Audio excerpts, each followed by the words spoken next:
Hello বন্ধুরা, আজকে আমরা জানব গিজারের জল কেন গরম হচ্ছে না।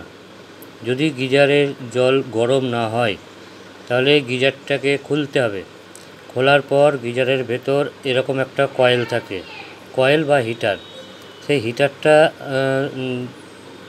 চেক করতে হবে আগে। চেক কীভাবে করবো আমরা? এই দুটো পয়েন্ট আছে, এই দুটো পয়েন্টে নিউট্রাল এবং ফেজ প্রবেশ করবে। এই বডিটা হচ্ছে আর্থিং। তার আগে তোমরা দেখে নেবা যে তোমাদের যে পুরনো হিটার যেটা, সেই হিটারটার ওয়াট কত ওয়াটে কাজ করছে। দেখো আমার হাতে যেটা আছে সেটা হচ্ছে 2.0 কিলোওয়াট। 2000 ওয়াট সমান 2.0 কিলোওয়াট, 2000 ওয়াট এবং 230 ভোল্ট এসিতে কাজ করছে এটা। এর বডিটা হচ্ছে আর্থিং। আর এই দুটো পয়েন্ট হচ্ছে একটা নিউট্রাল, একটা ফেজ। এইটুকুই এর কানেকশান করতে হয়। আর এটা বাজারে যে কোনো জায়গায় পাওয়া যাবে। তো হিটার বা কয়েল তোমরা নিজেরাই বাড়িতে চেঞ্জ করতে পারবে।